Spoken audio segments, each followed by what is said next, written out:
ಎಲ್ರಿಗೂ ನಮಸ್ಕಾರ. editorial.in ಗೆ ಸ್ವಾಗತ. ನಾವು ಬಹಳ ದಿನಗಳಿಂದ ಕಾಯ್ತಾ ಇದ್ವಿ. ನಮಗೆ ಯಾವಾಗ GPSTR ನೋಟಿಫಿಕೇಷನ್ ಬರುತ್ತೆ, ಆಫಿಷಿಯಲಿ ಇನ್ಫಾರ್ಮೇಷನ್ಸ್ ಯಾವಾಗ ಕ್ಲಾರಿಫೈ ಆಗುತ್ತೆ, ಪೇಪರ್ 2 ಯಾವ ಲ್ಯಾಂಗ್ವೇಜಲ್ಲಿ ಬರಿಬೋದು, ಹಾಗೆ ಪೇಪರ್ 3 ಹೇಗಿರುತ್ತೆ, ಯಾರು ಬರಿಬೇಕು, ಕನ್ನಡ ಮೀಡಿಯಮ್, ಇಂಗ್ಲೀಷ್ ಮೀಡಿಯಮ್, ಹೀಗೆ ಹಲವಾರು ಆತಂಕಗಳಿತ್ತು. ಎಲ್ಲದಕ್ಕೂ ಇವತ್ತು ಆನ್ಸರ್ ಸಿಕ್ಕಿದೆ. So let start the video. ನೀವು ಇಲ್ಲಿ ನೋಡೋದಾದರೆ ನೋಡಿ, ನಿಮಗೆ ಇನ್ನೊಂದು ಡೌಟ್ ಇತ್ತು, ಮ್ಯಾಮ್ ಎಷ್ಟು ಪರ್ಸೆಂಟೇಜ್ ಇರಬೇಕು, PUCಯಲ್ಲಿ ಎಷ್ಟಿರಬೇಕು, ಗ್ರ್ಯಾಜುಯೇಷನಲ್ಲಿ ಎಷ್ಟಿರಬೇಕು, BEdಲ್ಲಿ ಎಷ್ಟಿರಬೇಕು ಅಂತ. ಇದರಲ್ಲೆಲ್ಲ ಆ್ಯಾವ್ರೇಜ್ ನೀವು 50% ಇರಬೇಕಾಗತ್ತೆ. 50% ಇದ್ದವ್ರಿಗೆ ಮಾತ್ರ GPSTRಲ್ಲಿ ಅವಕಾಶ ಇದೆ. ಹಾಗೆ ನೀವು ಟೀಚರ್ಸ್ ಎಲಿಜಿಬಿಲಿಟಿ ಟೆಸ್ಟ್ ಅಂದರೆ CTET ಸೆಂಟ್ರಲ್ ಅಥವಾ ಕರ್ನಾಟಕ TET, ಸ್ಟೇಟ್ TET, ಈ ಎರಡರಲ್ಲಿ ಯಾವುದೇ ನೀವು ಎಕ್ಸಾಮ್ ಕ್ಲಿಯರ್ ಮಾಡ್ಕೊಂಡಿದ್ರು ಕೂಡ ಪೇಪರ್ 2 ನಿಮ್ದು ಕ್ಲಿಯರ್ ಆಗಿರಬೇಕು. ಪೇಪರ್ 1 ಮಾತ್ರ ಅಲ್ಲ, ಪೇಪರ್ 2 ಕೂಡ ಕ್ಲಿಯರ್ ಇರಬೇಕು. ಹಾಗೆ ಜನರಲ್ ಕ್ಯಾಟಗರಿಯವ್ರಿಗೆ 60% ಇರಬೇಕು. SC ST ಹಾಗೆ ಫಿಸಿಕಲಿ ಚಾಲೆಂಜ್ಡ್ ಕ್ಯಾಟಗರಿಗೆ 55% ಇರಬೇಕು. ಓಕೆನಾ, ಇದು ನಿಮ್ಮ ಪರ್ಸೆಂಟೇಜ್ ಹೋಗುತ್ತೆ. ಇನ್ನು ಸರ್ಟಿಫಿಕೇಟ್ಸ್, ನೀವು ಯಾವ ಗ್ರಾಮೀಣ ಅಭ್ಯರ್ಥಿಗಳು, ಕನ್ನಡ ಮಾಧ್ಯಮ, ಹೀಗೆ ನೀವು ಯಾವುದ್ರ ಮೇಲೆ ನೀವು ರಿಸರ್ವೇಷನ್ ನೀವು ಎಕ್ಸ್ಪೆಕ್ಟ್ ಮಾಡ್ತಿದ್ದೀರಾ, ಆ ಸರ್ಟಿಫಿಕೇಟ್ಸ್ ನಿಮ್ಮ ಹತ್ರ ರೆಡಿ ಇರಬೇಕಾಗತ್ತೆ. ಹಾಗೆ ನೀವು ಇಲ್ಲಿ ಮುಂದೆ ನೋಡೋದಾದರೆ, ಶಿಕ್ಷಕರ ಅರ್ಹತಾ ಪರೀಕ್ಷೆಯಲ್ಲಿ ಸಾಮಾನ್ಯ 2A 2B 3A ಮತ್ತು 3B ಸೇರಿದ ಅಭ್ಯರ್ಥಿಗಳು 60% ಹಾಗೂ ಪರಿಶಿಷ್ಟ ಜಾತಿ, ಪರಿಶಿಷ್ಟ ವರ್ಗ, ಪ್ರವರ್ಗ 1 ಮತ್ತು ವಿಕಲಚೇತನ ಗುಂಪಿಗೆ ಸೇರಿದ ಅಭ್ಯರ್ಥಿಗಳು 55% ಅಂಕಗಳನ್ನು ಗಳಿಸಿರಬೇಕು. ಇದು ಅರ್ಹತೆ ನೀವು ಗಳಿಸಬೇಕಾದ್ರೆ ಇಷ್ಟಿರಬೇಕು ನಿಮಗೆ. ನೆಕ್ಸ್ಟ್ ಪಾಯಿಂಟ್, ಹುದ್ದೆಯ ನೇಮಕಾತಿಗಾಗಿ ನಡೆಯುವ ಜಿಲ್ಲಾ ಮಟ್ಟದ ಸ್ಪರ್ಧೆಯಲ್ಲಿ ಸ್ಪರ್ಧಾ ಪರೀಕ್ಷೆಯಲ್ಲಿ ಕಡ್ಡಾಯವಾಗಿ ನೀವು ತಗೊಂಡಿರಬೇಕು. ಓಕೆನಾ. ಮತ್ತು ಸ್ಪರ್ಧಾತ್ಮಕ ಪರೀಕ್ಷೆಯ ಪತ್ರಿಕೆ 2 ಪೇಪರ್ 2 ಬಗ್ಗೆ ಡೌಟ್ಸ್ ಇತ್ತಲ್ವ, ಅದು ಇದರಲ್ಲಿ ಕನಿಷ್ಠ 45% ನಿಮಗೆ ಇರಬೇಕು. ಹಾಗೆ ಸ್ಪರ್ಧಾತ್ಮಕ ಪರೀಕ್ಷೆಯ ಭಾಷಾ ಸಾಮರ್ಥ್ಯ ಪತ್ರಿಕೆ 3 ಅದರಲ್ಲಿ 50% ನಿಮಗೆ ಕಂಪಲ್ಸರಿ ಬೇಕು. ಮುಂಚೆ ಏನಿತ್ತು ಹೇಳಿ, ಪೇಪರ್ 2 50% ಇತ್ತು, ಪೇಪರ್ 3 60% ಇತ್ತು. ಈಗ ಅದು 45% ಆ್ಯಂಡ್ 50%ಗೆ ರಿಡ್ಯೂಸ್ ಮಾಡಿದ್ದಾರೆ. ಇದು ನಿಮ್ಗೆ ಆಲ್ರೆಡಿ ನಾನು ಹಿಂದಿನ ವೀಡಿಯೋಗಳಲ್ಲಿ ತಿಳಿಸಿದ್ದೀನಿ. ಮತ್ತು ಅಭ್ಯರ್ಥಿಗಳು ಆಧಾರ್ ನೋಂದಣಿ ಸಂಖ್ಯೆಯನ್ನು ಹೊಂದಿರತಕ್ಕದ್ದು ಎಲ್ಲರ ಹತ್ರ ಇದೆ ಅಂತ ಭಾವಿಸ್ತೀನಿ.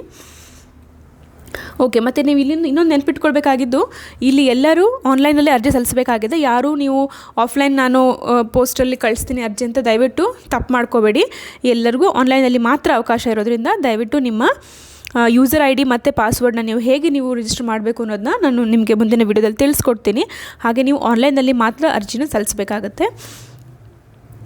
ಹಾಗೆ ನೀವು ಏಜ್ ಲಿಮಿಟ್ ನೀವು ನೋಡೋದಾದರೆ, ಮಿನಿಮಮ್ ಈ ಏಜ್ ಲಿಮಿಟ್ ನಿಮಗೆ 21 ಇಯರ್ಸ್. ಓಕೆನಾ, 21 ಇಯರ್ಸ್. ಹಾಗೆ ನಿಮ್ಗೆ ಇನ್ನೊಂದು ಹೇಳ್ತಿದ್ದೀನಿ ನೋಡಿ, ರಿಸಲ್ಟ್ ಎಕ್ಸ್ಪೆಕ್ಟ್ ಮಾಡ್ತಾ ಇದ್ದೀವಿ ಮೇಡಮ್, ಇನ್ನೂ ರಿಸಲ್ಟ್ ಬಂದಿಲ್ಲ ಅನ್ನೋರು ದಯವಿಟ್ಟು ಅಪ್ಲೈ ಮಾಡೋಕ್ಕೆ ಬರೋದಿಲ್ಲ. ನೀವು 22/4/2022 ಅಂದರೆ ಏಪ್ರಿಲ್ 22 ತಾರೀಕು ಒಳಗಡೆ ನಿಮ್ಮ ಕೈಯಲ್ಲಿ ರಿಸಲ್ಟ್ ಇರಬೇಕು. ರಿಸಲ್ಟ್ ಡಿಕ್ಲೇರ್ ಆಗಿರಬೇಕು. ಮಾರ್ಕ್ ಶೀಟ್ ಬಂದಿಲ್ಲ ಅಂದರೂ ಪರವಾಗಿಲ್ಲ, ಬಟ್ ರಿಸಲ್ಟ್ ಡಿಕ್ಲೇರ್ ಆಗಿರಬೇಕು. ರಿಸಲ್ಟೇ ಡಿಕ್ಲೇರ್ ಆಗದಲ್ಲೇ ಇದ್ದರೆ 22/4 ಅಂದರೆ ಏಪ್ರಿಲ್ 22ವರೆಗೆ ನಿಮ್ಗೆ ರಿಸಲ್ಟೇ ಬಂದಿಲ್ಲ ಅಂದರೆ ನೀವು ಇಲ್ಲಿ ಕ್ವಾಲಿಫೈ ಆಗೋದಿಲ್ಲ. ಅದು ಯಾವುದೇ ರಿಸಲ್ಟ್ ಆಗಿರ್ಬೋದು, ನಿಮ್ಮ BEd DEd ರಿಸಲ್ಟ್ ಆಗಿರ್ಬೋದು, ಗ್ರ್ಯಾಜುಯೇಷನ್ ರಿಸಲ್ಟ್ ಆಗಿರ್ಬೋದು, ಈ ಥರ ಯಾವುದೇ ರಿಸಲ್ಟ್ ನಿಮ್ಮದು ಬಾಕಿ ಇದ್ದರೆ ದಯವಿಟ್ಟು ನಿಮಗೆ ಅಪ್ಲೈ ಮಾಡೋಕ್ಕೆ ಬರೋದಿಲ್ಲ. ಹಾಗೆ ಏಜ್ ಲಿಮಿಟ್ ಮುಂದೆ ನಾವು ನೋಡ್ತಾ ಹೋಗೋದಾದ್ರೆ, SC ST ಫಿಸಿಕಲಿ ಚಾಲೆಂಜ್ಡ್ ಇವರಿಗೆ 47 ಇಯರ್ಸ್ ಏಜ್ ಲಿಮಿಟ್ ಇದೆ. OBC 45, others 42. ಇದನ್ನು ಕೂಡ ನಾನು ನಿಮ್ಗೆ ಡೀಟೇಲ್ ಎಕ್ಸ್ಪ್ಲೇನ್ ಮಾಡಿದ್ದೀನಿ. ಈ ಮುಂಚೆ ಇದ್ದಿದ್ದಕ್ಕಿಂತ +2 ಎಲ್ಲದರಲ್ಲೂ +2 ಆ್ಯಡ್ ಮಾಡಿದ್ದಾರೆ. ಓಕೆನಾ. ಹಾಗೆ ನೀವು ಎಲಿಜಿಬಿಲಿಟಿ ಕ್ರೈಟೀರಿಯಾ ನೋಡಿದ್ರೆ, ಪೇಪರ್ 1 ಅದರಲ್ಲಿ ಏನು ಕಡ್ಡಾಯವಾಗಿ ಇಷ್ಟೇ ಮಾರ್ಕ್ಸ್ ತೆಗಬೇಕು ಅಂತ ಕೊಟ್ಟಿಲ್ಲ. ಬಟ್ ಪೇಪರ್ 2 ಏನಿದೆ, ಪೇಪರ್ 2 ಅಲ್ಲಿ 67.5 ಮಾರ್ಕ್ಸ್ ಅಂದರೆ 45% ಆಫ್ ದ ಪೇಪರ್ ಎಷ್ಟಿದಕ್ಕಿದೆ, 150 ಮಾರ್ಕ್ಸಿಗಿದೆ ಅಲ್ವಾ, ಅದ್ರದ್ದು 45% ಅಂದರೆ 67.5 ಮಾರ್ಕ್ಸ್ ಬರುತ್ತೆ. ಅಷ್ಟು ನಿಮ್ಗೆ ಕ್ವಾಲಿಫೈಯಿಂಗ್ ಮಿನಿಮಮ್ ಬೇಕು. ಓಕೆನಾ. ಹಾಗೆ ಪೇಪರ್ 3 ನೀವು ನೋಡೋದಾದ್ರೆ 60% ಬೇಕು. 50% ಆಗಬೇಕು. 50% ಬೇಕು. 50% ಅಂದರೆ 50 ಮಾರ್ಕ್ಸ್ ಅಲ್ವಾ. 60% ಮುಂಚೆ ಇತ್ತು, ಈಗ 50% ಆಗಿದೆ. ಓಕೆ, ನೋಡೋಣ ನೀವು ಹೇಗೆ ಸೆಲೆಕ್ಷನ್ ಪ್ರೊಸೀಜರ್, ಹೇಗೆ ವೇಟೇಜ್ ಹೇಗೆ ಕೌಂಟ್ ಮಾಡ್ತಾರೆ ಮೇಡಮ್, ಟೋಟಲ್ ರಿಸಲ್ಟಲ್ಲಿ ಯಾವ್ದು ಕೌಂಟ್ ಆಗುತ್ತೆ, ಯಾವ್ದು ಕೌಂಟ್ ಆಗಲ್ಲ ಅಂತ ನೋಡೋದಾದರೆ, ನೀವು ಈಗ ಏನು GPSTR ಎಕ್ಸಾಮ್ ಬರೀತೀರಾ, ಮೇ ಮಂತಿನ 21st and 22nd ನೀವು ಏನು ಎಕ್ಸಾಮ್ ಬರೀತೀರ GPSTR, ಅದು ನಿಮಗೆ 50% ವೇಟೇಜ್ ಕೌಂಟ್ ಆಗುತ್ತೆ. ಹಾಗೆ ನಿಮ್ಮ CTET ಅಥವಾ ಕರ್ನಾಟಕ TET ಏನಿದೆ ಅದು 20% ಕೌಂಟ್ ಆಗುತ್ತೆ. ನಿಮ್ಮ ಡಿಗ್ರಿ ಏನಿದೆ 20% ಕೌಂಟ್ ಆಗುತ್ತೆ. ಹಾಗೆ ನಿಮ್ಮ BEd ಅಥವಾ DEdಲ್ಲಿ ನೀವೇನು ಪರ್ಸೆಂಟೇಜ್ ತೊಗೊಂಡಿದ್ದೀರ ಅದು ನಿಮಗೆ 10% ಕೌಂಟ್ ಆಗುತ್ತೆ. ಇದೆಲ್ಲದರದ್ದು ಸೇರಿಸಿ ನಿಮಗೆ ಮೆರಿಟ್ ಬೇಸ್ ಮೇಲೆ ನಿಮಗೆ ಜಾಬ್ ಆಪರ್ಚುನಿಟಿ ಸಿಗ್ತಾ ಹೋಗುತ್ತೆ. ಇಷ್ಟು ಕ್ಲಿಯರ್ ಇದೆ ಅಂದ್ಕೊಳ್ತೀನಿ. ಹಾಗೆ ನೀವು ಸ್ಯಾಲ್ರಿ ನೋಡೋದಾದರೆ, ಬೇಸಿಕ್ ಇಷ್ಟರಿಂದ ಇಷ್ಟಿದೆ ಹೇಳೋದಾದರೆ 27 650 50 to 650 ಇದು ಎಲ್ಲರಿಗೂ ಗೊತ್ತಿದೆ ಅಂದ್ಕೊಳ್ತೀನಿ. ವೇಕೆನ್ಸಿ 15,000 ಇದು ನಿಮಗೆಲ್ಲರಿಗೂ ಗೊತ್ತಿದೆ. 10,000 ಈ ಕಡೆ ಇದೆ. 5,000 ಏನಿದೆ ಇದು ನಿಮಗೆ ಹೈದರಾಬಾದ್ ಕರ್ನಾಟಕ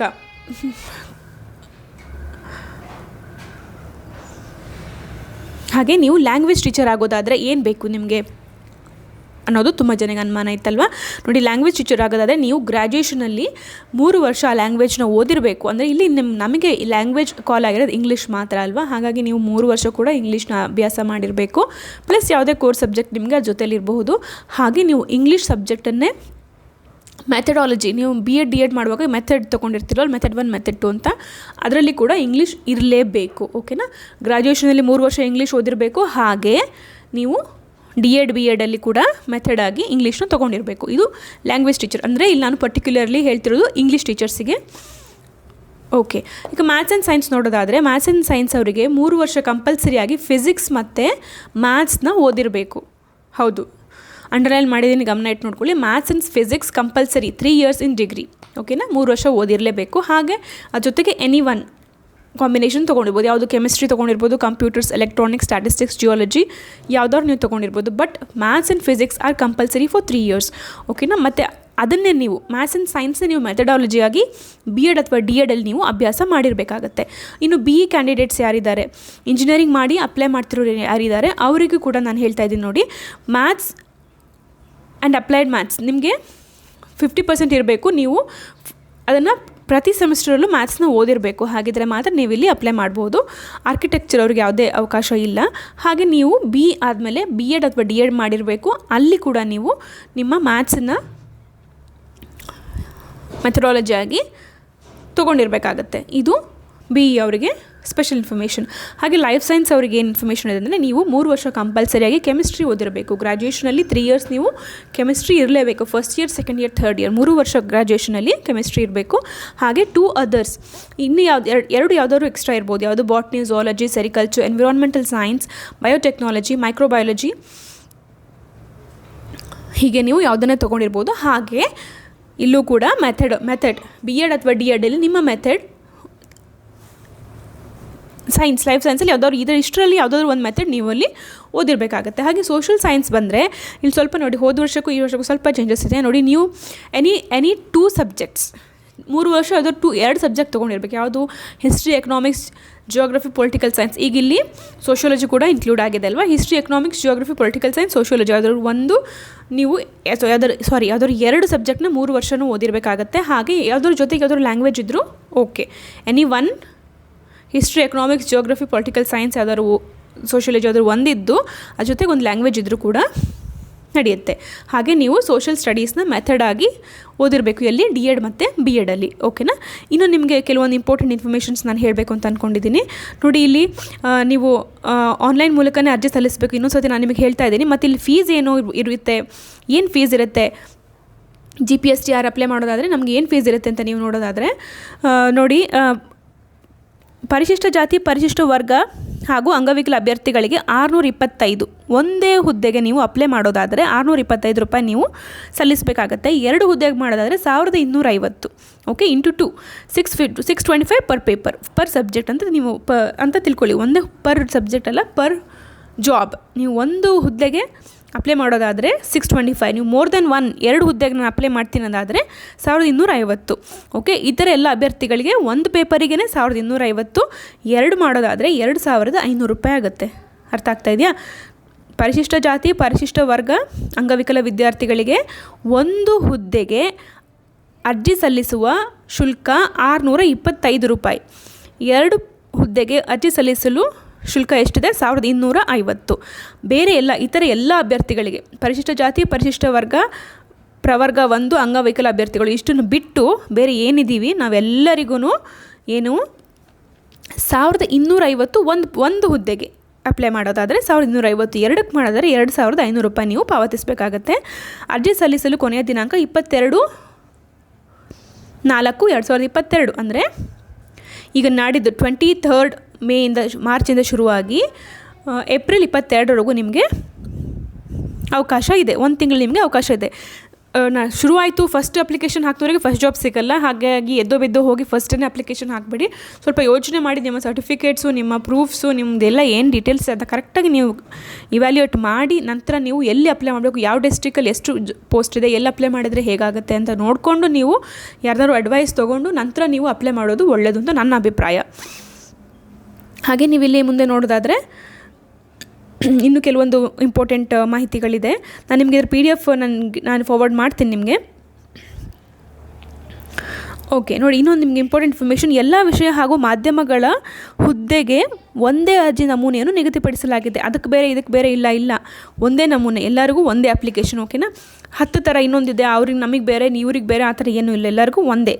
ಓಕೆ, ಅಭ್ಯರ್ಥಿಗಳು ಅರ್ಹರಿದ್ದಲ್ಲಿ ಒಂದೇ ಅರ್ಜಿಯನ್ನು ಒಂದಕ್ಕಿಂತ ಹೆಚ್ಚು ವಿಷಯ ಹುದ್ದೆಗಳಿಗೆ ಅರ್ಜಿ ಸಲ್ಲಿಸಬಹುದು. ಅಂದರೆ ಒಂದೇ ಅರ್ಜಿಯಲ್ಲಿ ನೀವು 2 ಪೇಪರ್, ಎರಡು ಹುದ್ದೆಗೆ ನಾನು ಅರ್ಜಿ ಸಲ್ಲಿಸ್ತಿದ್ದೀನಿ ಆ ಥರ ನೀವು ಮೆನ್ಷನ್ ಫಾರ್ಮ್ಯಾಟ್ ಒಂದೇ ಇದೆ. ಓಕೆನಾ? ಪತ್ರಿಕೆ 2 ಯಾವ ಬೋಧನಾ ಮಾಧ್ಯಮದಲ್ಲಿ ಹುದ್ದೆಗೆ ಆಯ್ಕೆ ಬಯಸುತ್ತಾರೋ ಆ ಭಾಷಾ ಮಾಧ್ಯಮದಲ್ಲಿ ಉತ್ತರಿಸಬೇಕು. ನೋಡಿ, ಪತ್ರಿಕೆ 2 ಎಲ್ಲರಿಗೂ ಇದೇ ಮೇನ್ ಡೌಟ್ ಇದ್ದಿದ್ದು. ನನಗೆ 99% ಇದೇ ಡೌಟ್. ಮೇಡಮ್ ಪೇಪರ್ 2 ಕನ್ನಡ ಮೀಡಿಯಮಲ್ಲೇ ಬರಿಬೇಕಾ, ಇಂಗ್ಲೀಷ್ ಮೀಡಿಯಮಲ್ಲಿ ಬರಿಬೋದಾ, ಇಂಗ್ಲೀಷ್ ಮೀಡಿಯಮಲ್ಲೇ ಬರಿಬೇಕು, ಕನ್ನಡ ಮೀಡಿಯಮಲ್ಲಿ ಬರಿಬೋದಾ, ಯಾವ ಮೀಡಿಯಮಲ್ಲಿ ಬರೋದು ಸೆಕೆಂಡ್ ಪೇಪರ್? ಇಲ್ಲಿ ನಿಮ್ಮ choice. Let me repeat this sentence. ಇಲ್ಲಿ ನಿಮಗೆ ಚಾಯ್ಸ್ ಇದೆ. ನೀವು ಇಂಗ್ಲೀಷ್ ಮೀಡಿಯಮಲ್ಲಿ ಬರೆಯೋದಾದ್ರೆ ಇಂಗ್ಲೀಷ್ ಮೀಡಿಯಮಲ್ಲಿ ಬರೀರಿ, ಕನ್ನಡ ಮೀಡಿಯಮಲ್ಲಿ ಬರೆಯೋದಾದ್ರೆ ಕನ್ನಡ ಮೀಡಿಯಮಲ್ಲಿ ಬರೀರಿ. ಅಲ್ಲಿ ನಿಮಗೆ ಆಪ್ಷನ್ಸ್ ಕೊಡ್ತಾರೆ. ಓಕೆನಾ? ನಿಮಗೆ ಯಾವ್ದು ಲ್ಯಾಂಗ್ವೇಜ್ ಕಂಫರ್ಟೇಬಲ್ ಆ ಲ್ಯಾಂಗ್ವೇಜ್ ನೀವು ಟಿಕ್ ಮಾಡಿ ಅದೇ ಲ್ಯಾಂಗ್ವೇಜಲ್ಲಿ ಬರೀರಿ. ಟಿಕ್ ಮಾಡಿದ್ದು ಕನ್ನಡ, ಬರೆದಿದ್ದು ಇಂಗ್ಲೀಷ್ ಆಗಬಾರ್ದು. ನೀವು ಯಾವುದು ಸೆಲೆಕ್ಟ್ ಮಾಡ್ತೀರಾ ಅಪ್ಲಿಕೇಶನ್ ಫಿಲ್ ಮಾಡುವಾಗ, ನೀವು ಸೆಕೆಂಡ್ ಪೇಪರ್ನ ಯಾವ ಮೀಡಿಯಮ್ ಆಫ್ ಲ್ಯಾಂಗ್ವೇಜ್, ಅಂದರೆ ಕನ್ನಡದಲ್ಲಿ ಬರೀತಿರೋ, ಇಂಗ್ಲೀಷಲ್ಲಿ ಬರೀತಿರೋ, ಅಥವಾ ಇನ್ಯಾವ ಆಯ್ಕೆಗಳು ಕೊಡ್ತಾರೆ ಅದರಲ್ಲಿ ನೀವು ಯಾವುದನ್ನು ಸೆಲೆಕ್ಟ್ ಮಾಡ್ಕೊಳ್ತಿರೋ ದಯವಿಟ್ಟು ಅದನ್ನು ನೆನಪಿಟ್ಕೊಂಡು ಅದೇ ಭಾಷೆಯಲ್ಲಿ ಪ್ರಿಪೇರ್ ಮಾಡಿ ಅದನ್ನೇ ನೀವು ಪೇಪರಲ್ಲಿ ಪ್ರೆಸೆಂಟ್ ಮಾಡಬೇಕು. ಇಷ್ಟ ಬಂದಂಗೆ ಅಲ್ಲಿ ಇಂಗ್ಲೀಷ್ ಅಂತ ಟಿಕ್ ಮಾಡಿ ಇಲ್ಲಿ ಕನ್ನಡದಲ್ಲಿ ಬರೆಯೋದು, ಅಲ್ಲಿ ಕನ್ನಡ ಟಿಕ್ ಮಾಡಿ ಇಲ್ಲಿ ಇಂಗ್ಲೀಷಲ್ಲಿ ಬರೆಯೋದು ದಯವಿಟ್ಟು ಮಾಡಬೇಡಿ. ನಿಮಗೆ ಸಿಕ್ಕಿರುವಂಥ ಸುವರ್ಣಾವಕಾಶವನ್ನು ನೀವು ಸಣ್ಣ ತಪ್ಪುಗಳಿಂದ ಕಳೆದುಕೊಳ್ಳಬೇಡಿ. ಓಕೆನಾ? ಇದು ಸೆಕೆಂಡ್ ಪೇಪರ್ 2 ಸೆಕೆಂಡ್ ಏನಿತ್ತು, ನಿಮಗೆ ತುಂಬ maximum number of students doubt ಇತ್ತು, ಇದು ನಾನು ಕ್ಲಿಯರ್ ಮಾಡಿದ್ದೀನಿ. ಓಕೆ, ಮತ್ತು ಅರ್ಜಿಯಲ್ಲಿ ಅದೇ ನಾನು ಹೇಳ್ತಿದ್ದೀನಲ್ಲ, ಲ್ಯಾಂಗ್ವೇಜ್ ನೀವು ಕಡ್ಡಾಯವಾಗಿ ತಿಳಿಸಿ ಮತ್ತು ಅದು ನೆನಪಿಟ್ಕೊಂಡು ಅದರಲ್ಲೇ ನೀವು ದಯವಿಟ್ಟು ಆನ್ಸರ್ನ ಮಾಡಿ ಅಂತ ಹೇಳ್ತೀನಿ. ಮತ್ತು ಇನ್ನು ನಿಮಗೆ ಇನ್ನೂ ಹೆಚ್ಚಿನ ಇನ್ಫಾರ್ಮೇಷನ್ ಏನು ಬೇಕು ಅಂದರೆ,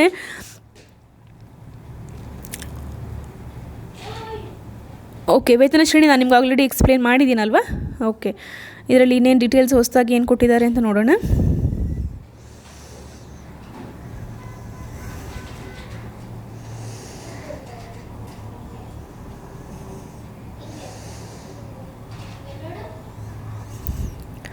ಓಕೆ ನೋಡಿ, ನಾವು ಇನ್ನೊಂದು ಇನ್ಫಾರ್ಮೇಷನ್ ಇಂಪಾರ್ಟೆಂಟ್ ನಾನು ಮತ್ತೆ ಕ್ಲಾರಿಫೈ ಮಾಡ್ತಿದ್ದೀನಿ. CTET ಅಥವಾ ಕರ್ನಾಟಕ TET ಪೇಪರ್ 1 ಕ್ವಾಲಿಫೈ ಆಗಿದೆ ಅಂತ ಅಪ್ಲೈ ಮಾಡಬೇಡಿ. Paper 2 is must here, compulsory paper 2 ಇರಬೇಕು ನಿಮಗೆ.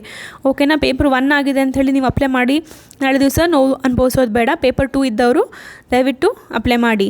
ಹಾಗೆ ಪದವೀಧರ ಪ್ರಾಥಮಿಕ ಶಿಕ್ಷಕ ಇಂಗ್ಲೀಷ್ ಟೀಚರ್ಸಿಗೆ ನಾನು ಹೇಳ್ತೀನಿ, graduate primary teacher for class 6 to 8 language English. ಓಕೆನಾ? ಇವ್ರ ಬಗ್ಗೆ ಇನ್ನೊಂದು ಸತಿ ನಾನು ಡೀಟೇಲಾಗಿ ಹೇಳ್ತೀನಿ. ಪದವಿಯಲ್ಲಿ ಆಂಗ್ಲ ಭಾಷೆಯನ್ನು ಐಚ್ಛಿಕ ವಿಷಯವಾಗಿ 3 ವರ್ಷ ಅಧ್ಯಯನ ಮಾಡಿರಬೇಕು. ಓಕೆನಾ? ಪದವಿಯಲ್ಲಿ ಒಟ್ಟಾರೆಯಾಗಿ ಕನಿಷ್ಠ 50% ಅಂಕಗಳನ್ನು ಹೊಂದಿರಬೇಕು. ಮತ್ತು ಇನ್ನು ಅದರ್ಸ್ ಅಂದರೆ ಈಗ ಪರಿಶಿಷ್ಟ ಜಾತಿ, ಪರಿಶಿಷ್ಟ ಪಂಗಡ, ಇತರೆ ಹಿಂದುಳಿದ ವರ್ಗಗಳ ಪೈಕಿ ಪ್ರವರ್ಗ 1 ವಿಕಲಚೇತನರಿಗೆ ನಿಗದಿಪಡಿಸಿರುವ ಪ್ರಕಾರ ಪದವಿ ಪೂರ್ವ ಶಿಕ್ಷಣದಲ್ಲಿ ಕನಿಷ್ಠ 45% ಅಂಕಗಳನ್ನು ಗಳಿಸಿರಬೇಕು. ಇದು ನಾನು ಎಕ್ಸ್ಪ್ಲೇನ್ ಮಾಡಿದ್ದೀನಿ ಅಂತ ಅಂದ್ಕೊಳ್ತೀನಿ. ಎಲ್ಲರಿಗೂ ನಿಮಗೆ ಕ್ಲಿಯರ್ ಆಗಿದೆ ಅಂತ ನನ್ನ ಭಾವನೆ. ನೋಡಿ, ನೀವು ಇಲ್ಲಿ ಕ್ವಾಲಿಫಿಕೇಷನ್ ಸರಿಯಾಗಿ ತಿಳ್ಕೊಳ್ದಲ್ಲೇ ಅಪ್ಲೈ ಮಾಡಿ ನಮ್ಗೆ ಸಿಗ್ತಾ ಇಲ್ಲ ಅಂತ ನೀವು ಇದು ಮಾಡೋದು ಬೇಡ. ನಿಮಗೆಲ್ಲ ಕ್ವಾಲಿಫಿಕೇಷನ್ ನೀವು ಮ್ಯಾಚ್ ಆಗೋದಾದರೆ ದಯವಿಟ್ಟು ನೀವು ಅಪ್ಲೈ ಮಾಡಿ. ಇನ್ನು ಏನೋ ಅಷ್ಟು ಇಂಪಾರ್ಟೆಂಟ್ ಇನ್ಫಾರ್ಮೇಷನ್ಸ್ ನನಗೆ ಈ ನೋಟಿಸಲ್ಲಿ ಎಲ್ಲ ಕವರ್ ಮಾಡಿದ್ದೀನಿ ಅಂತ ತಿಳ್ಕೊಳ್ತೀನಿ. ಇನ್ನು ಸಿಲೆಬಸ್, ಮೇನ್ ನಿಮಗೆ ಸಿಲೆಬಸ್ ಟೆನ್ಷನ್ ಅಲ್ವಾ. ಸಿಲೆಬಸ್ ಏನು ಮೇಡಮ್ ಹೊಸದಾಗಿ ಚೇಂಜ್ ಆಯಿತಾ, ಇದಾಯ್ತಾ ಅದಾಯ್ತಾ ಅಂತ. ಈಗ ನೆಕ್ಸ್ಟ್ ನಾನು ಅದೇ ವೀಡಿಯೋ ಮಾಡೋಕ್ಕೆ ಸ್ಟಾರ್ಟ್ ಮಾಡ್ತೀನಿ. ಈ ವಿಡಿಯೋ ಮುಗಿದಿದ ತಕ್ಷಣ ನಾನು ನಿಮಗೆ ಸಿಲೆಬಸ್ನ ಡೀಟೇಲಾಗಿ ತಿಳಿಸ್ತೀನಿ. ಓಕೆನಾ? ವಯೋಮಿತಿನೂ ನಿಮಗೆ ನೆನಪು ಆಯಿತು ಅಂತ ತಿಳ್ಕೊಳ್ತೀನಿ. ಕನಿಷ್ಠ 21, ಬಟ್ ರಿಸಲ್ಟ್ ವೆಯ್ಟಿಂಗಲ್ಲಿ ಇರೋರು ದಯವಿಟ್ಟು ಅಪ್ಲೈ ಮಾಡಬೇಡಿ. ಓಕೆನಾ? ಮತ್ತು ಏಜ್ ಲಿಮಿಟ್ ಅದೇ 42, 45, 47.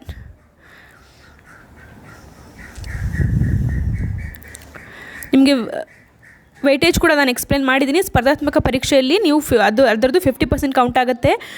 TET ಅಂಕ 20%, ಪದವಿ 20%, ಹಾಗೆ ನಿಮ್ಮ ಶೈಕ್ಷಣಿಕ ಶಿಕ್ಷಣ ಕೋರ್ಸಲ್ಲಿ ಪಡೆದಂಥ ಅಂಕ 10% ಕೌಂಟ್ ಆಗುತ್ತೆ. ಇದನ್ನೆಲ್ಲ ಸೇರಿ ನಿಮಗೆ ನಿಮ್ಮ ಟೋಟಲ್ ಮೆರಿಟ್ ಲಿಸ್ಟ್ ಸಿಗುತ್ತೆ. ಓಕೆ, ಇನ್ನೊಂದು ಡೌಟ್ ಇದೆ. 4 ವರ್ಷ ಮಾಡಿದವ್ರಿಗೆ ಏನು ಮೇಡಮ್, ಹೇಗೆ ಹಾಗಾದರೆ? ನಾವು ಗ್ರ್ಯಾಜುಯೇಷನ್ನು ಜೊತೆಗೆ ಬಿ ಎಡ್ ಮಾಡಿದ್ದೀವಿ, 4 ವರ್ಷಗಳ ಬಿ ಎಡ್ ಅಂದರೆ ಗ್ರ್ಯಾಜುಯೇಷನ್ ಪ್ಲಸ್ ಬಿ ಎಡ್ ಮಾಡಿದವ್ರಿಗಾದರೆ ಹೇಗೆ ನೀವು ಪರ್ಸೆಂಟೇಜ್ನ ಡಿರೈವ್ ಮಾಡ್ತೀರಾ ಅಂತ ಹೇಳಿದರೆ, ಸ್ಪರ್ಧಾತ್ಮಕ ಪರೀಕ್ಷೆಯಲ್ಲಿ ಅವ್ರಿಗೆ 50% ಸೇಮ್ ಇದೆ, TET 20% ಇದೆ. ಇಲ್ಲಿ ನಿಮಗೆ ಡಿ ಎಡ್ ಮತ್ತು ಗ್ರ್ಯಾಜುಯೇಷನ್ ಎರಡು ಆ್ಯಡ್ ಮಾಡಿ 30% ಅಂತ ಆಗುತ್ತೆ. ನೀವು ನಾನು ಏನು ಹೇಳಿದೆ, ಪದವಿಯಲ್ಲಿ ಪಡೆದ 20% ಇರುತ್ತೆ, ಹಾಗೂ ಶೈಕ್ಷಣಿಕ ಕೋರ್ಸಲ್ಲಿ 10% ಇರುತ್ತೆ ಅಂತ ಹೇಳಿದ್ನಲ್ಲ. ಎರಡನ್ನೂ ಸೇರಿಸಿ 30% ಒಟ್ಟಿಗೆ ಆಗುತ್ತೆ ಅಷ್ಟೇ. ಮತ್ತು ಹೆಚ್ಚಿನ ಬದಲಾವಣೆಗಳಿಲ್ಲ. 4 ವರ್ಷದವ್ರು ಇಲ್ಲ, ಹೆಚ್ಚು ಜನ ಇಲ್ಲ ಅಂತ ತಿಳ್ಕೊಳ್ತೀನಿ. ಬಟ್ ಇದ್ದರೆ ನಿಮ್ಮ ಡೌಟ್ ಹಾಗೆ ಉಳಿಬಾರ್ದು, ಹಾಗಾಗಿ ಕ್ಲಿಯರ್ ಮಾಡ್ತಾಯಿದ್ದೀನಿ.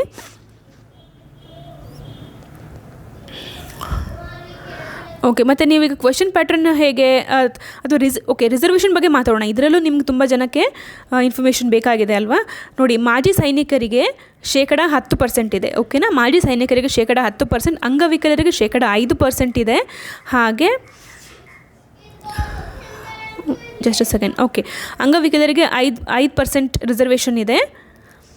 ಹಾಗೆ ನೀವು ಯೋಜನೆಗಳಿಂದ ನಿರಾಶ್ರಿತರಾದವರ ಕುಟುಂಬದ ಅಭ್ಯರ್ಥಿಗಳಿಗೆ 5% ಇದೆ. ಹಾಗೆ ಗ್ರಾಮೀಣ ಅಭ್ಯರ್ಥಿಗಳಿಗೆ 25% ಇದೆ.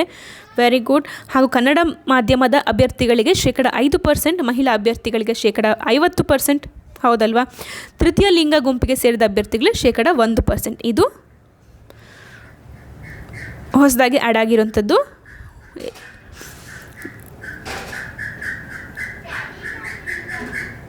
ನಿಮಗೆ ಇದರಲ್ಲಿ ನೀವು ಯಾವುದೇ ರಿಸರ್ವೇಷನ್ ಬಯಸೋದಾದರೂ ಇದಕ್ಕೆ ಸಂಬಂಧಪಟ್ಟಂತಹ ಸರ್ಟಿಫಿಕೇಟ್ಸ್ನ, ದಾಖಲೆಗಳನ್ನು ನೀವು ರೆಡಿ ಇಟ್ಕೊಳ್ಬೇಕಾಗತ್ತೆ.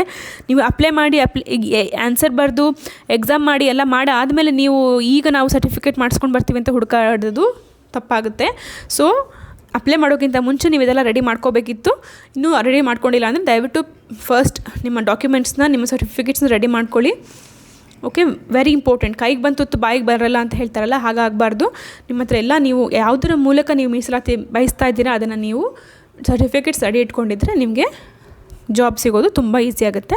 ಹಾಗೆ ನೋಡಿ, ನಿಮಗೆ ಎಕ್ಸಾಮ್ ಯಾವಾಗ ಆಗುತ್ತೆ ಅಂದರೆ 21st and 22nd of May ಅಂತ ಕೊಟ್ಟಿದ್ದಾರಲ್ವಾ? ಎಕ್ಸಾಮ್ ಆದಮೇಲೆ ಅಂದರೆ 21st ಏನು ಎಕ್ಸಾಮ್ ನಡೆಯುತ್ತೆ ಅಂದರೆ ಜನರಲ್ ಪೇಪರ್, GK ಪೇಪರ್ ಏನಿದೆ ಅದು, ಪ್ಲಸ್ ನಿಮಗೆ English subject paper, language paper ನಡೆಯುತ್ತೆ. First day GK and paper 1 ಅಲ್ವಾ? Paper 1 and language English paper 2 ನಡೆಯುತ್ತೆ. ಹಾಗೆ ನೆಕ್ಸ್ಟ್ ಡೇ ಅಂದರೆ 22nd of May ನಿಮಗೆ ಉಳಿದಂಥ paper social science, life science, ಹಾಗೆ ಮ್ಯಾಥ್ಸ್ ಆ್ಯಂಡ್ ಸೈನ್ಸ್, ಇದೆಲ್ಲ ಪೇಪರ್ 22nd of May ಅಲ್ಲಿ ನಡೆಯುವಂಥದ್ದು. ಈ ಎಕ್ಸಾಮ್ ನಡೆದ 10 ದಿನಕ್ಕೆ ಅಂದರೆ ಆಲ್ಮೋಸ್ಟ್ 2nd of June ನಿಮಗೆ ಆನ್ಸರ್ ಕೀಸ್ ಸಿಗುತ್ತೆ. ಅಂದರೆ ನಿಮ್ಮ ಎಕ್ಸಾಮ್ ಆಗಿ 10 ದಿನಗಳಾದ ಮೇಲೆ ನಿಮಗೆ ವೆಬ್ಸೈಟ್ನಲ್ಲಿ ಅವರು ಆನ್ಸರ್ ಕೀಸ್ನ ರಿಲೀಸ್ ಮಾಡ್ತಾರೆ. ಆ ಆನ್ಸರ್ ಕೀನ ನೀವು ಟ್ಯಾಲಿ ಮಾಡಿಕೊಂಡು ನಿಮಗೆ ಎಕ್ಸಾಮ್ ನಾವು ಕರೆಕ್ಟ್ ಬರ್ದಿದ್ದೀವಿ ಬಟ್ ಆನ್ಸರ್ ಕೀಯಲ್ಲಿ ತಪ್ಪಿದೆ ಅಂತ ನಿಮ್ಮ ಕಡೆಯಿಂದ ನೀವು ಕಾನ್ಫಿಡೆಂಟಾಗಿ, ಇದು ಅವ್ರ ಕಡೆ ಇಲಾಖೆ ಕಡೆಯಿಂದ ತಪ್ಪು ಆನ್ಸರ್ ಕೊಟ್ಟಿದ್ದಾರೆ, ನಾವು ಸರಿಗಿದ್ದೀವಿ ಅಂತ ನಿಮ್ಮ ಕಾನ್ಫಿಡೆನ್ಸ್ ಇದ್ದರೆ ನೀವು ಅಲ್ಲಿ ಅಬ್ಜೆಕ್ಷನ್ಸ್ ರೈಸ್ ಮಾಡ್ಬೋದು. ಆಫ್ಟರ್ 10 days ಅಂದರೆ ಕೀ ಆನ್ಸರ್ ರಿಲೀಸ್ ಆದಮೇಲೆ ನೀವು ನಿಮ್ಮ ಅಬ್ಜೆಕ್ಷನ್ಸ್ ರೈಸ್ ಮಾಡೋಕ್ಕೆ ಅವ್ರು ಟೈಮ್ ಪೀರಿಯಡ್ ಕೊಡ್ತಾರೆ. ಅಲ್ಲಿ ನೀವು ನಿಮ್ಮ ಅಬ್ಜೆಕ್ಷನ್ಸ್ನ ರೈಸ್ ಮಾಡ್ಬೋದು.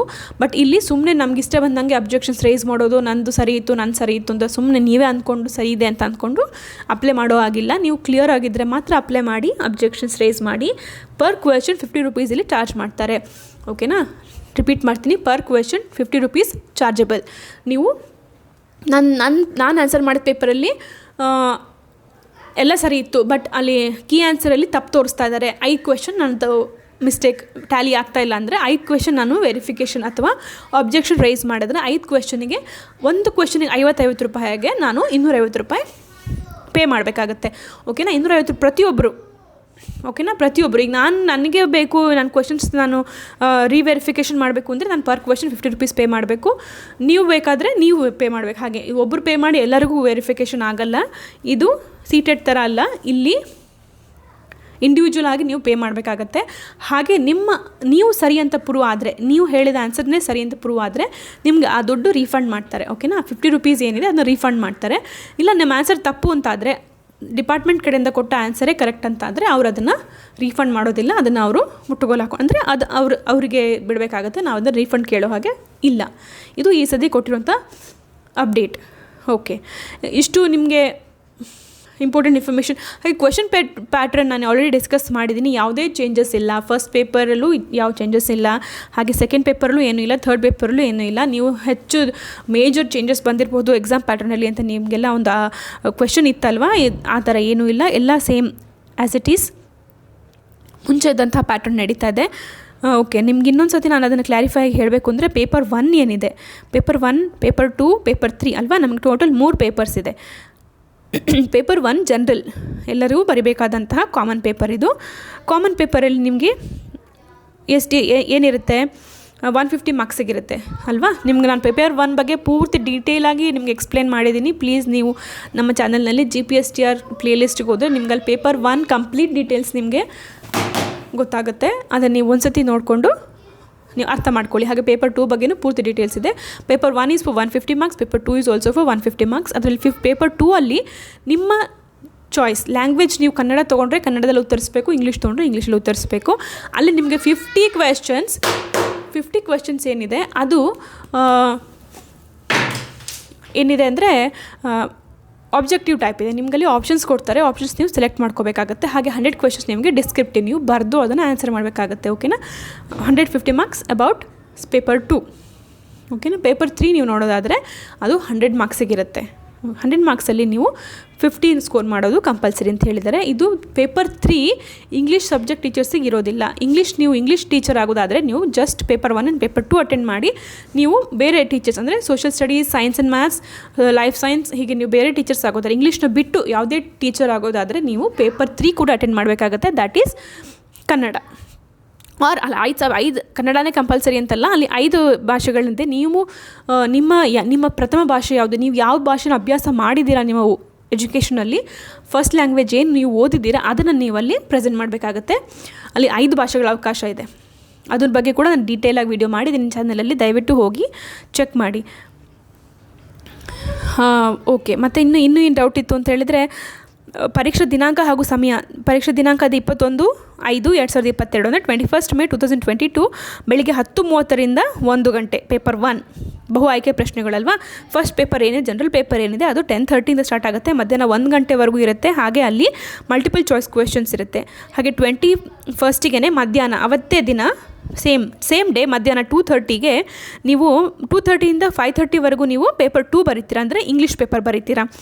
ಓಕೆ, ಅಲ್ಲಿ ನಿಮಗೆ ಏನಿದೆ ಅಂದರೆ 2:30ರಿಂದ 3:30 ಬಹು ಆಯ್ಕೆ ಪ್ರಶ್ನೆ ಇರುತ್ತೆ, 3:30ರಿಂದ 5:30 ವಿವರಣಾತ್ಮಕ ಪರೀಕ್ಷೆ ಅಲ್ವಾ. 150 ಮಾರ್ಕ್ಸ್ ನಾನು ಏನು ಹೇಳಿದೆ, 50 will be MCQ and 100 will be descriptive. ಹಾಗಾಗಿ 2:30 to 3:30 ನೀವು ಬಹು ಆಯ್ಕೆ ಪ್ರಶ್ನೆಯನ್ನು ಬರೀತೀರಾ, 3:30ಯಿಂದ 5:30ವರೆಗೂ ವಿವರಣಾತ್ಮಕ ಪರೀಕ್ಷೆನ ಬರೀತೀರಾ. ಹಾಗೆ ಫಸ್ಟ್ ಡೇ ಮುಗೀತು, 21ಗೆ ಮುಗೀತು. 22nd ನೀವು ನೋಡೋದಾದರೆ 22nd ಎಕ್ಸಾಮ್ ಸ್ಟಾರ್ಟ್ ಆಗುತ್ತೆ ಸೇಮ್ ಹೇಗೆ 10 o'clock ಓಕೆನಾ. 10 o'clock ಮಧ್ಯಾಹ್ನ 1 o'clockವರೆಗೂ. ಓಕೆ, 10 to 1 ಇದೆ ಪೇಪರ್ 2 ಅವರಿಗೆ. ಇಲ್ಲಿ ಯಾರ್ಯಾರು ಬರೀತಾರೆ ಅಂದರೆ ಗಣಿತ ಮತ್ತು ವಿಜ್ಞಾನ, ಜೀವವಿಜ್ಞಾನ, ಸಮಾಜ ಪಾಠ.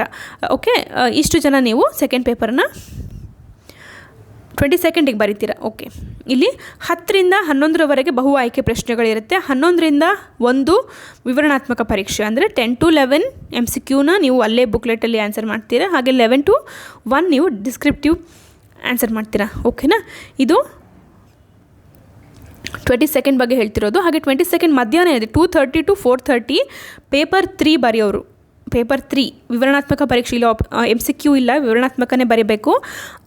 ಇವರು ಭಾಷಾ ಸಾಮರ್ಥ್ಯನ ನೀವು 22nd ಸೇಮ್ ಡೇ ಮಧ್ಯಾಹ್ನ 2:30ರಿಂದ 4:00ವರೆಗೆ ನೀವು ಪ್ರೆಸೆಂಟ್ ಮಾಡಬೇಕಾಗತ್ತೆ. So be prepared for that. ಈ ಟೈಮಿಂಗ್ಸ್ ನಾನು ಏನು ಹೇಳ್ತಾ ಇದ್ದೀನಿ, ಈ ಟೈಮಿಂಗ್ಸಲ್ಲಿ ನೀವು ದಯವಿಟ್ಟು ಮನೇಲಿ ದಿನ ಮಲ್ಕೊಳ್ಳೋದು ಅಥವಾ ಇನ್ನೇನೋ ಆ್ಯಕ್ಟಿವಿಟೀಸ್ ಐಡಿಯಲ್ ಆಗಿರೋದು ನೀವು ಪ್ರಾಕ್ಟೀಸ್ ಮಾಡಿಬಿಡಿ. ಆದಷ್ಟು ಈ ಎಕ್ಸಾಮ್ ಟೈಮಿಂಗ್ಸ್ ಏನಿದೆ ಅಲ್ಲೇ ನೀವು ನಿಮ್ಮ ಪ್ರಾಕ್ಟೀಸ್ನ ನೀವು ಇಟ್ಕೊಳ್ಬೇಕು. ಓಕೆನಾ, ನೀವು ಆ ಟೈಮಲ್ಲಿ ಆ್ಯಕ್ಟಿವ್ ಆಗಿರೋದು, ಆ ಟೈಮಲ್ಲಿ ಬರೆಯೋದನ್ನ ಅಭ್ಯಾಸ ಮಾಡ್ಕೊಳ್ಳಿ. ಅಲ್ಲಿ ನಿಮ್ಗೆ ತುಂಬ ಹೆಲ್ಪ್ ಆಗುತ್ತೆ. ಇದೇನು ಹಿಂಗೆ ಹೇಳ್ತಾರೆ ನೀವು ಅಂದ್ಕೋಬೇಡಿ, but actually practically it works. ನೀವು ಎಕ್ಸಾಮ್ ಟೈಮಿಂಗ್ ನಿಮ್ಗೆ ಗೊತ್ತಾದ ತಕ್ಷಣ ಅದೇ ಟೈಮಲ್ಲಿ ನೀವು ಸ್ಟಡೀಸ್ ಮಾಡೋದು, ಅದೇ ಟೈಮಲ್ಲಿ ನೀವು ರೈಟಿಂಗ್ ಪ್ರಾಕ್ಟೀಸ್ ಮಾಡಿದ್ರೆ ನೀವು ಬೇಗ ತುಂಬ ಚೆನ್ನಾಗಿ ಆ್ಯಕ್ಯುರೇಟಾಗಿ ಗುಡ್ ಹ್ಯಾಂಡ್ ರೈಟಿಂಗಲ್ಲಿ ನಿಮ್ಮ ಎಕ್ಸಾಮ್ನ ಪೂರ್ತಿ ಮಾಡ್ಬೋದು, ಆನ್ ಟೈಮ್ ಮಾಡ್ಬೋದು. ಆ ಟೈಮಲ್ಲಿ ನೀವು ರಾತ್ರಿಯೆಲ್ಲ ಓದಿ ಆ ಟೈಮಲ್ಲಿ ಬೆಳಿಗ್ಗೆ ಮಧ್ಯಾಹ್ನ ಮಲಗೋರಾದರೆ ನಿಜವಾಗ್ಲೂ ಎಕ್ಸಾಮ್ ಹಾಲಲ್ಲಿ ತುಂಬ ಕಷ್ಟ ಆಗುತ್ತೆ. So keep it in mind. Exam time table ಬಂದಾಯಿತು, ಟೈಮಿಂಗ್ ಗೊತ್ತಾಯಿತು, ಸಬ್ಜೆಕ್ಟ್ಸ್ ಗೊತ್ತಾಯಿತು, ಎಲ್ಲ ಡೀಟೇಲಾಗಿ ಗೊತ್ತಾಗಿದೆ. Please concentrate. ಇನ್ನೂ ನೀವು ಸ್ಟಾರ್ಟ್ ಮಾಡಿಲ್ಲ ಅಂದರೆ ಏನೂ ಪರವಾಗಿಲ್ಲ, ಈಗಾದರೂ ಸ್ಟಾರ್ಟ್ ಮಾಡಿ. From right now you can start.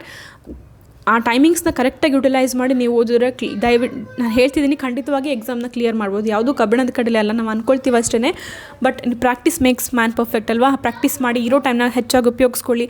ನಿಮ್ಮ ಬೇಡದ ಆ್ಯಕ್ಟಿವಿಟೀಸನ್ನು ನೀವು ದೂರ ಆಗಿ ಎಕ್ಸಾಮ್ ಆಗೋವರೆಗೂ ನಿಮ್ಮ ಬೇರೆ ಎಲ್ಲ ಥರದ ಆ್ಯಕ್ಟಿವಿಟೀಸ್ನ ನೀವು ದೂರ ಇಟ್ಟು ನಿಮ್ಮ ಸ್ಟಡೀಸ್ ಮೇಲೆ ಕಾನ್ಸಂಟ್ರೇಟ್ ಮಾಡಿ.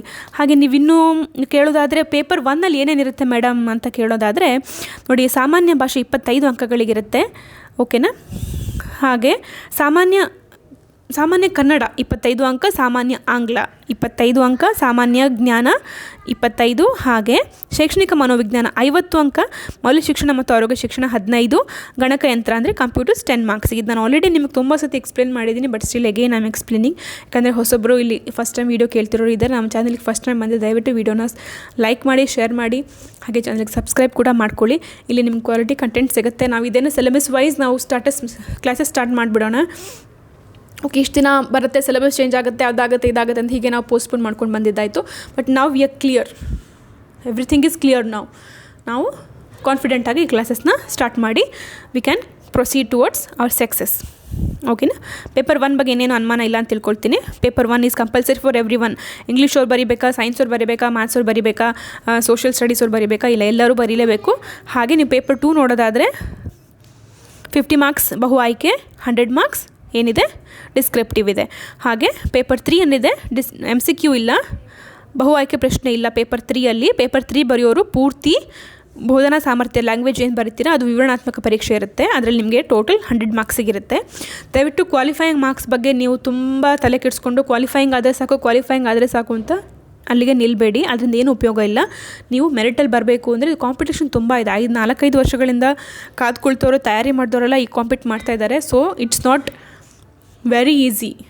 ಕ್ವಾಲಿಫೈಯಿಂಗ್ ಸೀಟೆಡ್ ತನಕ ಕ್ವಾಲಿಫೈ ಆದ್ವಿ ಅಷ್ಟೇ ಅಂತ ತಿಳ್ಕೊಳ್ಳೋದಲ್ಲ. This is for job, this is not qualifying exam, this is for the job. Appointment exam ಇದು, ಎಂಟ್ರೆನ್ಸ್ ಎಕ್ಸಾಮ್ ಅಲ್ವಾ? ನೀವು ಇಲ್ಲಿ ಜಾಬ್ ಸಿಗಬೇಕು ಅಂದರೆ don't fix yourself for eligible ಆದರೆ ಸಾಕು ಅಂತ ದಯವಿಟ್ಟು ನಿಂತ್ಕೋಬೇಡಿ. Try for more. ಓಕೆನಾ? ತುಂಬ ಸ್ಕೋರ್ ಗಳಿಸೋದು ನಿಮಗೆ ಬಹಳ ಇಂಪಾರ್ಟೆಂಟ್ ಆಗುತ್ತೆ. ಒಂದೊಂದು ಮಾರ್ಕ್ಸ್ ಕೂಡ ನಿಮಗೆ ಇಂಪಾರ್ಟೆಂಟು. ನಿಮ್ಮ ಜಾಬ್ ನಿಮ್ಮ ಕೈ ಬಿಟ್ಟು ಹೋಗೋದು ಅಥವಾ ನೀವು ಗಳಿಸ್ಕೊಳ್ಳೋದು ನಿಮ್ಮ ಕೈಯಲ್ಲೇ ಇದೆ. ಒಂದೊಂದು ನಿಮಿಷನೂ ಯೂಸ್ ಮಾಡ್ಕೊಳ್ಳಿ, ಒಂದೊಂದು ಮಾರ್ಕ್ಸ್ನೂ ಅಟೆಂಡ್ ಮಾಡಿ. ಆಲ್ ದ ಬೆಸ್ಟ್ ಅಂತ ಹೇಳ್ತೀನಿ. ಇನ್ನೂ ಹೆಚ್ಚು ಇದರಲ್ಲಿ ಏನೋ ನೋಟಿಫಿಕೇಷನ್, ನನಗೇನು ಇನ್ಫಾರ್ಮೇಷನ್ ಇಲ್ಲ, ಬಟ್ ಪೇಜಸ್ ತುಂಬ ಇದೆ. But I don't think line by line ನಿಮಗೇನು ಹೇಳಬೇಕಾಗಿಲ್ಲ ಅಂದ್ಕೊಳ್ತೀನಿ. ಇಷ್ಟು ಮೇನ್ ಸಾರಾಂಶ. ನಿಮಗೆ ಏನು ನೋಟಿಫಿಕೇಷನಲ್ಲಿ ಏನು ನೀವು ಯೋಚನೆ ಮಾಡ್ತಿದ್ದೀರಾ, ಏನೇನು ಡೌಟ್ಸ್ ಇತ್ತು ಎಲ್ಲದೂ ಕ್ಲಾರಿಫಿಕೇಷನ್ ನಾನು ಕೊಟ್ಟಿದ್ದೀನಿ. ಇನ್ನೂ ಡೌಟ್ಸ್ ಇದ್ದರೆ ದಯವಿಟ್ಟು ಕಮೆಂಟ್ ಬಾಕ್ಸಲ್ಲಿ ತಿಳಿಸಿ. ನಮ್ಮ ಪ್ರತಿ ಕಮೆಂಟಿಗೆ ನಾನು ಉತ್ತರ ಕೊಡ್ತೀನಿ. ನಿಮ್ದು ಏನೇ ಡೌಟ್ಸ್ ಇದ್ದರೂ ಕ್ಲಾರಿಫೈ ಮಾಡೋಣ. ನಾವು let's get serious about the GPSTR and let's crack it. ನಿಮ್ಮ ಡ್ರೀಮ್ ಜಾಬ್ ನಿಮಗೆ ಸಿಗಲಿ ಅಂತ ನಾನು ಹಾರೈಸ್ತೀನಿ. All the best. Thank you so much for watching the video. Next ವೀಡಿಯೋದಲ್ಲಿ ನಾವು ಸಿಲೆಬಸ್ ಡಿಸ್ಕಸ್ ಮಾಡೋಣ. ಬಿಕಾಸ್ ನಾನು ಇದರಲ್ಲಿ ಯಾಕೆ ಡಿಸ್ಕಸ್ ಮಾಡ್ತಾ ಇಲ್ಲ ಅಂದರೆ ಎಲ್ಲ ಸಬ್ಜೆಕ್ಟ್ ಅವರಿಗೆ ಎಲ್ಲ ಸಿಲೆಬಸ್ಸು ಯೂಸ್ ಆಗೋಲ್ಲ ಅಲ್ವಾ? ಹಾಗಾಗಿ ನಾನು ಸಪ್ರೇಟಾಗಿ ಸೈನ್ಸ್ ಆ್ಯಂಡ್ ಮ್ಯಾಥ್ಸ್ ಅವ್ರಿಗೆ ಸಪ್ರೇಟಾಗಿ, ಹಾಗೆ SS ಅವ್ರಿಗೆ ಸಪ್ರೇಟಾಗಿ, ಹೀಗೆ ನಾನು ಸಬ್ಜೆಕ್ಟ್ ವೈಸ್ ಸಪ್ರೇಟಾಗಿ ವಿಡಿಯೋ ಮಾಡಿದೆ ಎಲ್ಲರಿಗೂ ಯೂಸ್ಫುಲ್ ಆಗಿರುತ್ತೆ ಅಂತ ನಾನು ಭಾವಿಸ್ಕೊಂಡು ನಾನು ಈ ವಿಡಿಯೋನ ಇಲ್ಲಿಗೆ ಸ್ಟಾಪ್ ಮಾಡ್ತಿದ್ದೀನಿ. Let's meet in another video with the syllabus. Okay? ಹಾಗೆ ನಾನು ಆದರೆ ಸ್ಟಡಿ ಪ್ಲ್ಯಾನ್ ಕೂಡ ನಿಮಗೆ ಎಕ್ಸ್ಪ್ಲೇನ್ ಮಾಡ್ತೀನಿ. ಎಷ್ಟು ದಿನಗಳು ಮಿಕ್ಕಿದೆ, ಎಷ್ಟು ದಿನಗಳಲ್ಲಿ ಏನೇನು ಕವರ್ ಮಾಡಿದೆ, ಎಷ್ಟು ಬೇಗ ನಾವು ಇದನ್ನು ಮುಗಿಸ್ಕೊಳ್ಬೋದು ಅನ್ನೋಂಥ ಒಂದು ರಫ್ ಪ್ಲ್ಯಾನ್ನ ನಾನು ಕ್ರಿಯೇಟ್ ಮಾಡಿ ನಿಮಗೆ ಪ್ರೆಸೆಂಟ್ ಮಾಡುವಂಥ ಪ್ರಯತ್ನ ಮಾಡ್ತೀನಿ. Okay? Thank you so much. All the best for your exams.